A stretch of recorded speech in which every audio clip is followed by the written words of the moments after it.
අයිබෝන් අපේ යාළුවෝ හැමදෙනාටම අද අපි සලකා බලන්නේ ලෝක බැංකුව. එක පැත්තකින් ලංකාව පහළ මැදි ආදායම් ලෙවල් එකේ ඉඳලා ඉහළ මැදි ආදායම් මට්ටමට උස්සලා තියලා තියෙනවා. අනිත් පැත්තෙන් අපි දුප්පත් ජනසංඛ්‍යාව එන්නෙන්නම වැඩි වෙනවා කියලා මතපල කරලා තියෙනවා. එතකොට මේ දෙක එකිනෙක ගැටෙන කතාවක් අපි මීට කලිනුත් වීඩියෝ එකක් ගෙනාවා. ඒ සම්බන්ධයෙන් අද ඒකේ දිගුවක් තමයි මේ ඔබට ගෙන එන්නේ. අද විශේෂ දවසක්. අද ඇමරිකාවේ නිදහස් දවස. ඒ කියන්නේ ඇමරිකා එක්සත් ජනපදයේ බිහි වෙලා නිදහස් ඇමරිකාව බිහි වෙලා අවුරුදු 250ක් වෙනවා. ඒ දිනය යටපත් කළා ඇත්තටම ගෝලීය වශයෙන් අද වැඩි අවධානය දිනාගෙන තියෙන්නේ දින 120කට වගේ පස්සේ අල්කමේනි එතුමගේ දේහය මේ අද දවසේ මේ සතියක කාලය ඉරානයේ පමණක් නෙවෙයි අසල්වැසි ඉරාකයේ ඇතුළු ඒ කලාපය තුළ වගේම මුළු ලෝකෙම අවධානය දිනාගත් සිදුවීමක්. ඒ නිසා ඉරානය තුළ මම දැක්ක ලංකාවෙත් නිවේදකයෝ ගිහිල්ලා සමාජ ජාල මාධ්‍යවල වීඩියෝස් දාලා තියෙනවා.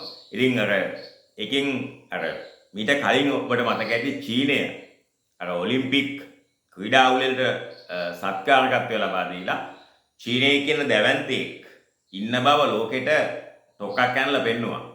ඉතින් ඒ වගේ අවස්ථාවක් තමයි මම දකින්නේ ඉරානය තමන්ගේ හයිය ශක්තිය ලෝකෙට පෙන්වන අවස්ථාවක්. ඉතින් ඇමරිකාවේ නිදහස් දිනේ යටපත් වෙලා අල් කමේනිගේ අවමගුළු උත්සවය ඉස්මතු වෙච්ච අවස්ථාව. right. අපි අද සලකා බලන්නේ ලංකාවේ ඒක පුද්ගල ආදායම ඇමරිකන් ඩොලර් 5000 සීමාව ඉක්මවා ගියාට පස්සේ අපි ඉහළ මැදි ආදායම් රටක් බවට පත් වෙලා තියෙනවා. දැන් ඔබට මතක ඇති රනිල් වික්‍රමසිංහ මහත්තයා මීට කලින් එතුමගේ පාලන කාලය තුල මගේ මතක හැටියට 2023 වගේ එතුමා කියනවා මේ හෙළ ගැඹුරුයි වැල්පාලමක තමයි යන්න තියෙන්නේ 2048 තමයි මේ රට සංවර්ධිත රටක් වෙන්නේ කියලා. දැන් මේ කතාව අගමුලක් දන්නේ නැති මිනිස්සු අතිවිශාල සංඛ්‍යාවක් ඒක උපහාසයට ලක් කරලා එතුමට බැන වැදුනා. ඔබට මතක ඇති. ඒ වගේම සිද්ධියක් වුණා ඊට කලින් මහින්ද මහත්තයාගේ කාලේ රනිල් මහත්තයා කිව්වා මේ අපි බලයට આવතින් ගොවියට ටයි එකක් දාලා සපත්තු දෙකක් දාගෙන වෙලට යන්න පුළුවන් වටපිටාවක් හදනවා කියලා. ඊට පස්සේ ඒක ඒ වෙලාවේ ප්‍රතිවාදී පක්ෂ වෙච්ච මහින්ද මහත්තයාගේ සහයෝගිකව ටික මොකද්ද කළේ? සපත්තු දාගෙන මඩේ යන්න පුළුවන්ද? ටයි දාගෙන වෙලේ වහින්න පුළුවන්ද? යනාදී විදියට ඒක උපහාසයට ලක් කළා. ඒක ඇත්තටම ලෝකේ තියෙන සංකල්පයක්. ලෝකේ සාමාන්‍යයෙන් ගොවියෝ ಜಾති දෙකක් ඉන්නවා. කොටහක් ඔය ලංකාවේ ඉන්න වගේ සාමාන්‍ය ගොවියෝ. අනිත් අයට කියන්නේ රූස් කේස් ෆාමර්ස් කියලා. නැත්නම් බීෆ් කේස් ෆාමර්ස්. කියන්නේ ඒගොල්ලෝ සල්ලි විසි කළා නැවත සල්ලි එකතු කරනවා. බීෆ් කේස් එක නැත්නම් රූස් කේස් එකට. ඒතර ඒ concept එක එදා උපහාසයට ලක් වුණා වගේ අර බබල් ගම් බේස්ලන්ඩ් උපහාසයට ලක් වුණා වගේ මේ වතාවෙත් මේ 2048 කියන සංකල්පය විහිළුවට ලක් වුණා. නමුත් ඇත්ත කතාව ලංකාව සංවර්ධිත මට්ටමට යන්න නම් මේ අද තියෙන මට්ටම අනුගත්තත් ඇමරිකන් ඩොලර් 13935ක් විතර ඒක පුද්ගල ආදායමක් අවශ්‍ය වෙනවා සංවර්ධිත මට්ටමට යන්න. ඕක වාර්ෂිකව ලෝක බැංකුව යාවත්කාලීන කරනවා. එන්න වැඩි කරනවා. එතකොට අපි දල වශයෙන් ගත්තොත් ඒක පුද්ගල ආදායම ඇමරිකන් ඩොලර් 15000ක් අපිට ඕන කියලා. එතකොට මේ දැන් තියෙන මට්ටම වගේ තුන් ගුණයක් ඕන. දැන් තියෙන්නේ 5000 නම් 15000ක් වෙන තුන් ගුණයක් ඕන. එතකොට දැන් අපේ රටේ අවුරුද්දකට මුළු දඩේනි නැත්නම් දජානි වටිනාකම ඇමරිකන් ඩොලර් බිලියන 100ත් 105ක් වගේ මට්ටමක තියෙනවා. එතකොට ඒක තුන් ගුණයකින් වැඩි වෙනවා කියන්නේ ඇමරිකන් ඩොලර් බිලියන 300 ඉක්මවල යන්න ඕන. එහෙම නැතුව කවමදාවත් අපිට සංවර්ධිත රටක් වෙන්න බෑ.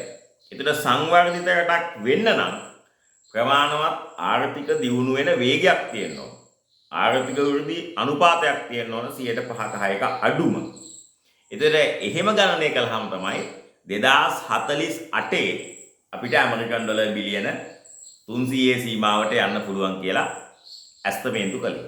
එතකොට එදාට තියෙන ජනගහණයෙන් බෙදුවට පස්සේ එක්කෙනෙකුට ඇමරිකන් ඩොලර් එක මුදල් ආදායම 15000ක 16000ක සීමාවට ළඟා වේවි කියලා පුරවකථනයක් කළා.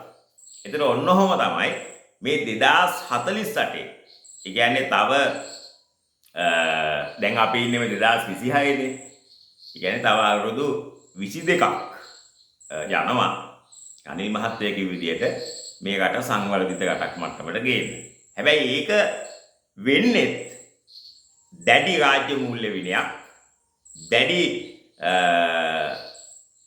කියන්නේ වංචා දූෂණ නවත්තලා රට නීතිය ආධිපත්‍යයට නතු වෙච්ච රටක් හැටියට තමයි එහෙම ගියොත් තමයි දෙන්න යන්න පුළුවන්. එහෙම නැතුව මේ එක පවුලක අවශ්‍යතාවයකට, එක නායකයෙකුගේ අවශ්‍යතාවයකට මේ එහෙම ගියොතින් අදටත් බෑ. ඒ හින්දා මේ IMF එක උනත් අපිට අනතුරුවංගවලා තියෙනවා. අපේ සංචිත වැඩි වෙන වේගය ප්‍රමාණවත් يعني වේගය ප්‍රමාණවත් නැහැ. ඒක පිළිගන්නවා. ඒ වගේම තමයි අපි නිෂ්පාදනයට සහ විශේෂයෙන්ම අපනයන වලට අපිට ලැබෙන කොටස පංගුව ඉතාමත්ම මදි. ඒ කියන්නේ අපිට ලැබිච්ච කොටසෙන් අපිට ලෝක වෙළඳ පොළ අල්ල ගන්න තියෙන අවස්ථා පවා අපි නොසලකා හැරලා තියෙනවා. ඉතින් ඒ නිසා අර හැම දෙයකම දැන් මේ පහළ මැදි ආදායම් ඉඳලා ඉහළ මැදි ආදායම් වලට ගියාම සියලු ආර්ථික ප්‍රශ්න අහෝසි කියලා හිතනවා නම් ඒක විහිළුවක්. ඒ හින්දා හැකීක්මනින් අපි අපේ 2048 වෙනකම් ඉන්න ඕනත් නෑ. ඊට කලින් පුළුවන් නම් හොඳයි. අපේ ජාතික නිෂ්පාදනය අද තියෙන මට්ටමින් තා 3 ගුණයක්. ඒ කියන්නේ දැන් 100 නම් 300 මට්ටමට යන්න ඕන. ආන් එතකොට තමයි දැන් අපේ ජනගහනය වැඩි වෙන වේගය ගොඩක් අඩු නිසා ජනගහනය මේ ගානම හිටියත් අපිට එක පුද්ගල ආදායම ඇමරිකන් ඩොලර් 15000 සීමාව පන්න ගන්න එතකොට පුළුවන් වෙනවා. එතන අපි ඇත්තටම ගත්තොත් ලංකාවේ ඉහළ ආදායම් ලබන මිනිස්සු ටික ඉන්නේ ගොඩක් වෙලාවට ටවුන් එකකට නැත්නම් බස්නාහිර පළාත ඇතුලේ කේන්ද්‍රගත වෙලා ඉන්නේ. රට ඇතුළට යන්න මිනිසුන්ගේ මිලදී ගැනීමේ හැකියාව පර්චේසින් පවර් එක හොඳටම අඩු වෙගෙන යනවා. දැන් උදාහරණයක් ගත්තොත් ඔබ මේව හොයලා බලන්න. සාමාන්‍යයෙන් ටවුන් එකේ දාන රයිස් කඩයක් ගොඩක් වෙලාවට අවුරුදු ගාණක් තියෙනවා. හැබැයි ගමේ දාන රයිස් කඩේ මාසෙන් 2න් 3න් වැහෙනවා. හේතුව ගම්වල ස්ථාවර ආදායම් ලබන මිනිස්සු අඩුයි. ඒ කියන්නේ ස්ථාවර ආදායමක් ලබන්න නම් උදාහරණයක් හැටියට අඩු ගානේ මාස්පඩියක් ලැබෙන්න ඕන. රාජ්‍යාංශය හෝ පෞද්ගලික අංශය. එතකොට එයාගේ ස්ථාවර ආදායම නිසා එයාට මිලදී ගැනීමේ හැකියාව එයාගේ අඩුව ගානේ බඩු මිල වැඩි වෙන්නේ නැහැ කියලා හිතුවොත් ස්ථාවර මට්ටමක තියෙනවා. නමුත් ගම්වල තත්ත්වය ඕක නෙවෙයි. ගම්වල සමහර හැකියාව තියෙනවා. ඍතුමය හැකියාව. දැන් මේ දවස්වල දූරියන්, රම්බුටන්, මැංගුස් සපේන අය ඉන්නවා, ආදායම් උපයන අතරමැදියෝ ඉන්නවා, විකුණන අය ඉන්නවා. ඒතර ඒගොල්ලන්ට මේ තාම මාසයක් යනකොට ඒගොල්ලන්ට එකතු කරන්න පළතුරුත් නැහැ. අතරමැදි කටයුත්තට ඇත්තෙත් නැහැ, විකුණන්න ඇත්තෙත් නැහැ. එතකොට ඉතා පැහැදිලිව ආදායම් මට්ටම් පහළ යනවා. ඒ නිසා තමයි ලංකාවට ඍජු විදේශ ආයෝජන අවශ්‍යයි කියන්නේ. ඒ කියන්නේ දැන් විදේශ ආයෝජන ලංකාවට ආවොත් කර්මාන්තශාලා මෙහි අලුතෙන් පිහිටෙව්වොත් එතකොට මාස්පඩි ලබන ස්ථාවර ආදායම් ලබන ජනගහනයක් රට ඇතුලේ බිහි වෙනවා. ඒ නිසාම පර්චේසින් පවර් එකක්, මිලදී ගැනීමේ හැකියාවක්, වෙළඳපොළ අවස්ථා මේ රට ඇතුලේ හැදෙනවා. ওই නිසා තමයි රනිල් වික්‍රමසිංහ මහත්තයා 2002 අගමැති වෙලා චන්ද්‍රිකා මැඩම් ජනාධිපති වෙච්ච කාලේ concept එකක් ගෙනාවා regaining ශ්‍රී ලංකා. යලි පුබුදමු ශ්‍රී ලංකා. එතකොට මම විශ්වවිද්‍යාල ශිෂ්‍යයෙක්. එතකොට අපිට අපේ සිලබස් එකෙත් ඕක තිබ්බා. ඉතින් මේ එකෙන් කියවුනේ ආණ්ඩුව මැදිහත් වෙලා පෞද්ගලික අංශේ රැකියා ලක්ෂ 20ක් රැකියා මිලියන 2ක් බිහි කරන්න ඕන කියන එක. ඒ කියන්නේ ආණ්ඩුවේ රස්සා කියන එක නෙවෙයි. පෞද්ගලික අංශේ මැදිහත් වෙලා ආණ්ඩුවේ නියාමනය යටතේ රැකියා ලක්ෂ 20ක් රට ඇතුලේ බිහි කරන්න. එතකොට මාස් පඩි ලබන මිනිස්සු ටිකක් බිහි වෙනවා. මිනිසුන්ගේ පර්චේසින් පවර් එක වැඩි වෙනවා. එතකොට දුප්පත්කම යම් මට්ටමකට පහත වැටෙනවා. ඒතර බලන්න දුප්පත්කම තනි ඉලක්කමක තිබිච්ච જાතියක් අද දුප්පත්කම ඉලක්කම් දෙකකට ගිහිල්ලා. ඉතින් මේක ප්‍රශ්නයක්. එහෙනම් මට කියන්න අවශ්‍යුනේ ලංකාව පහළ මැදි ලෙවල් එකේ සිට ඉහළ මැදි ලෙවල් එකට ගිහින් තියෙනවා. සතුටුයි. ස්තුතියි හැමෝටම උදව් කළ. හැබැයි ඒකෙන් අදහස් වෙන්නේ නැහැ ලංකාවේ පතුලට කාන්දු වෙලා. ඒ කියන්නේ පල්ලෙහාම ලේයර් එකට සාධාරණයක් ඉෂ්ට වෙනවා කියලා. මොකද ලංකාව කියන්නේ දැඩි ආදායම් විෂමතාවයේ තියෙන රටක්. එතකොට රටේ නිෂ්පාදනය කොතෙක් වැඩි වුණත් ඒකට පල්ලෙහාම ලේයර් එක සම්බන්ධ වෙන්නේ නැත්නම් ඒ මිනිස්සුන්ට ආදායම් ගලාගෙන එන්නේ නැහැ. ඒකේ ප්‍රතිඵලය හැටියට ඒගොල්ලෝ සුපර් මාකට් වල බඩු ඇත. නමුත් ඒගොල්ලන්ගේ පර්ස් එක ඒ සඳහා සූදානම් නැත. එතකොට වෙන්නේ මිනිසුන්ගේ මිලදී ගැනීමේ හැකියාව පහත වැටිලා දුප්පත් ගොඩට ඒගොල්ලෝ තල්ලු වෙනවා. ඉතින් මෙන්න මේ සත්‍ය ඉලක්කම් විද්‍යාවකින් වහන්න බෑ. දැන් ඉලක්කම් ටිකක් පෙන්නලා කියන්න පුළුවන්. ඕම් ශ්‍රී ලංකාව දිනු වෙලා දැන් ඉන්නේ ඉහළ මැදි ආදායම් ලේයර් එකේ. අපිට ඊට පස්සේ යන්න පුළුවන් ඉහළ ආදායම් ලේයර් එකට. කිසි අවුලක් නැහැ. එහෙම බෑ. මොකද යම් මෙහෙකින් 2019 වගේ අපේ ජාතික නිෂ්පාදනය නැවත පහත වැටුනොත් අපි ඔය ඉහළ මැදි ආදායම් ලේයර් එකේ ඉන්න අපි නැවත පල්ලෙහාකට දාන්න පුළුවන්. මොකද ලෝක බැංකුව මේක යාවත් කාලීන කරනවා. මේකේ අර සීමා මායිම් වල තියෙන වටිනාකම් ටික ටික වෙනස් කරනවා. ඒ කියන්නේ ඇත්තටම වැඩි කරනවා. ඒ හින්දා අපි ඉහළ මැදි ආදායම් ලබන රටක් වුණා කියලා අතිශයින් සතුටු වෙන්න යන්න එපා. එහෙම සතුටු වීම ඔබේ නුගත්භාවයට හේතුවක් වෙන්න පුළුවන් නිසා. ඒ නිසා මේ ඉලක්කම් විද්‍යාව වලින් පමණක් මිනිසුන්ගේ මූලික අවශ්‍යතා ඉටු වෙන්නේ නැහැ. ඒකට අනිවාර්යයෙන්ම භාණ්ඩ හා සේවා වෙත ප්‍රවේශ වීමේ හැකියාව පල්ලෙහාම ලේයර් එකේ මිනිසුන්ට ලැබෙන්න ඕන. මොකද ඉහළ ලේයර් ගැන එච්චර හිතන දෙයක් නැහැ. ඉහළම ලේයර් එකේ කට්ටියට කොහොමත් ආදායම් තියෙනවා. ඊට පස්සේ මැදි ආදායම් ලබන ලේයර් එක දැන් තාප්පෙට හේතු කරලා තියෙන්නේ ධාතු සේන රජතුමාගේ කරනම වගේ දැඩි බදු ප්‍රතිපත්තියක් ළඟා වෙලා. එතකොට අනිත් කතාව තමයි මේ රට ස්ථාවරයි වගේ පේන්නේ. එක පැත්තකින් රාජ්‍ය ආදායම් වැඩි වෙලා රාජ්‍ය ආදායම් වැඩි උනේ එක පැත්තකින් බදු දැල ශක්තිමත්ව එළලා තියෙනවා. ඒ වගේම තමයි දැන් බදු නොගෙවා සිටින්න අපහසුයි. යම් යම් මූලාශ්‍ර වලින් කෙලින්ම ටච් වෙන හින්දා මිනිස්සු වැඩියෙන් දැන් බදු ගෙවීමේ ප්‍රවණතාවයක් තියෙනවා. එතකොට ආණ්ඩුවේ බදු ආදායම වැඩි වුණාට රාජ්‍ය ආදායම වැඩි වුණාට කුටුම්බවල ආදායම වැඩි වෙලයි කියලා කාටවත් කියන්න බෑ. ඇත්තටම බෑ. ඒ නිසා මෙන්න මේ සත්‍ය තේරුම් ගත්තොත් ඒක දේශපාලකයන්ට වගේම ප්‍රතිපත්ති සම්පාදනය කරන මිනිසුන්ට සංවේදී අවස්ථාව. මම දැක්කර ගරු විනිශ්චයකාරතුමෙක් කොහොම සංවේදී කතාවක් කරන ලෝයර් මහත්තයලා තමන්ගේ ගාස්තුව ගැන සැලකිලිමත් වෙන්න එක මිනිස්සෙක් ගාස්තුව ගෙවා ගන්න බැරුව තමන්ගේ වකුගඩුවකුත් විකුණන කියලා. ඉතින් ඕක තමයි ඇත්ත తත්වය. ඕක තමයි රියැලිටි එක. ඉතින් හාල් කිලෝ එක මිලදී ගන්නත් හාල් කිලෝ 10 හාල් බෑග් එක ගන්නත් යම් දවසක ඔබේ ඇඟ ඇතුලේ අවයවයක් විකුණන්න සිද්ධ වෙනවා නම් ඔබ පුදුම වෙන්න එපා. ඕක තමයි බිම්මට්ටමේ පහළ ආදායම් ලබන මිනිස්සුන්ගේ ඇත්ත හදවතේ කම්පනය. ඉතින් මේක අපි අනුකම්පාව ඒගොල්ලන්ට ලබා දෙන්න කියන කතාවක් නෙවෙයි. ඇත්ත ඒක. ඉතින් ඒ නිසා අපි හැමෝම ඒ පන්තියේ ඉඳපු මිනිස්සු. ඉතින් ඒ මිනිස්සුන්ගේ හදවතේ කම්පනය අර ලබ්ඩබ් ගාලා අපිට දැනෙනවා. ඉතින් අද හැන්දෑවට කෑම කාලා හෙට උදේට ළමයින්ට කෑම ටික දෙන්නේ කොහොමද කියලා කල්පනා කරමින් නිදා ගන්න තාත්තලා මේ ලංකාවේ වුණපදන් ඉන්නවා. ඒ තාත්තලා එක මං කතා කරලත් තියෙනවා. කතා කරමින් ඉන්නවා. ඉතින් ඒ නිසා මතක තියාගන්න මූලික අවශ්‍යතා ඉටු වෙන මිනිස්සයාට ඊට පස්සේ ද්විතීක තෘතීක අවශ්‍යතා වුවමනා බවට පත් වෙලා එයා යම් මට්ටමක ඉන්නවා. හැබැයි තවමත් මූලික අවශ්‍යතා ඉටු නොවන මිනිස්සු අති බහුතරයක් මේ රට ඇතුලේ ඉන්නවා.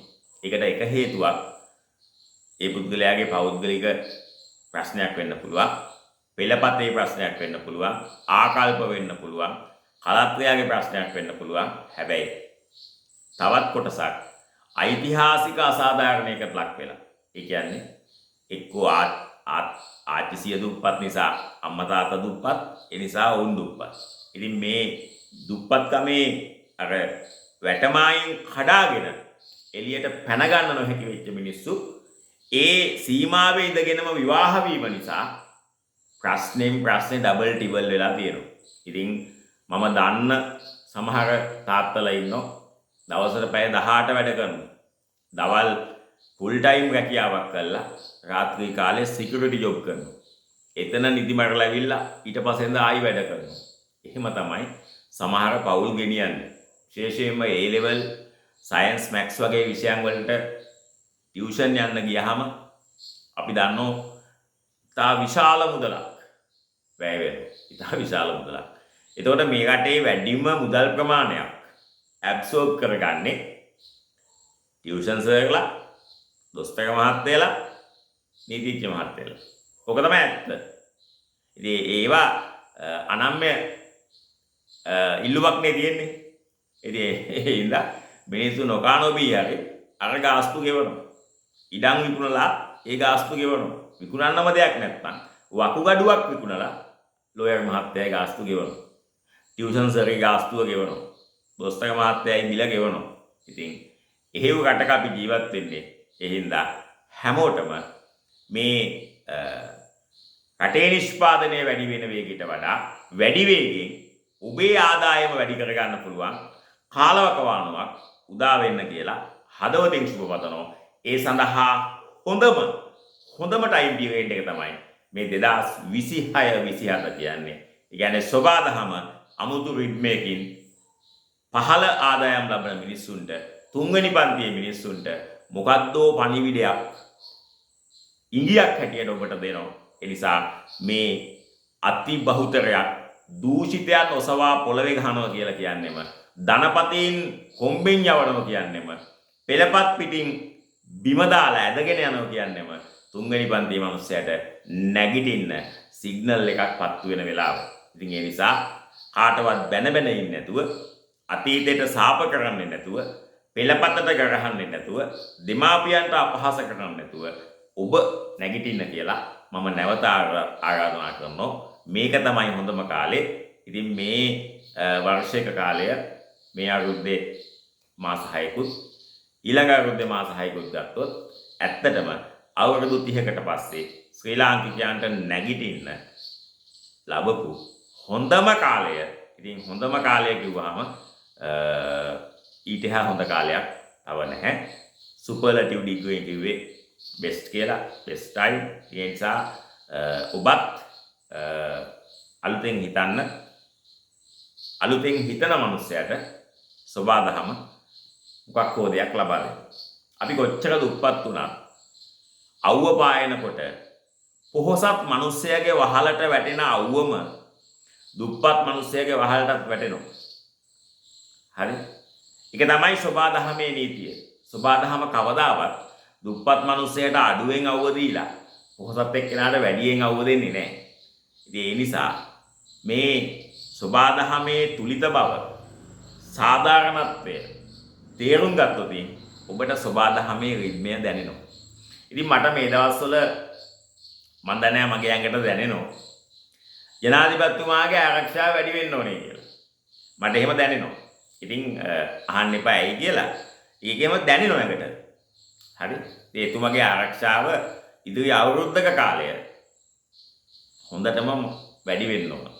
නැත්නම් සමහර වෙලාවට ජාතියටම දුක් වෙන්න හේතුවක් හැදෙන්න පුළුවන්. මේවා කියන්නේ නිකම්ම නෙවෙයි. යම් යම් හේතු කාරණා ඇනලයිස් කරලා කියන්නේ. ඉතින් ඒකත් මතක තියාගන්න. දේශපාලන නායකයෙක් කිව්ව නෙවෙයි.